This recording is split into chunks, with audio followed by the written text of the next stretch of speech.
Oui, en fait, mon métier, en quoi ça consiste au quotidien, c'est autant faire de la conception pour des kiosques, autant que ce soit pour les promoteurs que pour des clients qui veulent assister à un salon. Faire également des plans de salle, donc faire de la maximisation d'espace pour vraiment là, rendre le plus fluide là, un salon ou un espace dans un kiosque. Moi, je vais être responsable de tout aménager la salle pour que ce soit fonctionnel, que ce soit efficace, que ce soit agréable au niveau de la circulation, que ce soit sécuritaire aussi. Le salon de l'auto, c'est nous qui travaillons sur ce salon-là. Le salon Expo Habitat, en fait, c'est un des kiosques que moi je dessine depuis quelques années, en fait, le salon de Maison La Prise. Puis au travers, à l'intérieur de ce kiosque-là, il y a un petit kiosque Habitat-Flex.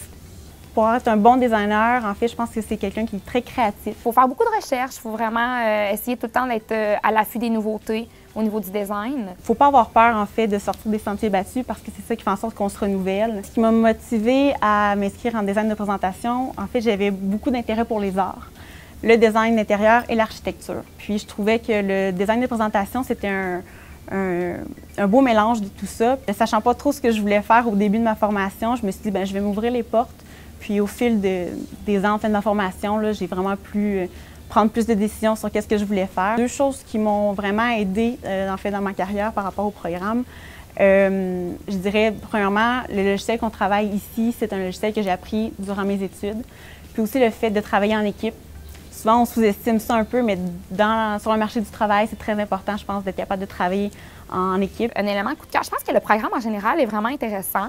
La dernière année, je trouve que c'est elle qui est la plus stimulante parce qu'on travaille vraiment, on construit vraiment un projet de A à Z. Chaque projet sur lequel on est, on fait pas juste des petits bouts. On fait vraiment des recherches au niveau des matériaux, des prix. On bâtit vraiment de A à Z un projet. Plonger dans son imaginaire pour créer un décor qui sort de l'ordinaire, je pense que c'est vraiment... donc au niveau du décor, les vitrines, ça a vraiment été comme, je pense, la partie que j'ai aimé le plus. Les stages qui sont offerts dans le programme, il y a plusieurs volets. En fait, il y a le volet muséologique, donc travailler, faire un stage auprès des musées, en exposition commerciale, comme ici, exemple chez GES, pour faire de la conception de kiosques personnalisés. Dans le domaine du décor d'événements, donc plus ce qui a trait au mariage, exemple faire des centres de table, des fonds de scène. Puis également des vitrines, donc dans tout ce qui est lieu de vente et vitrines. Une fois la formation terminée, les possibilités d'emploi, il y a beaucoup de choses. En fait, ça dépend vraiment de tes intérêts en tant que finissant.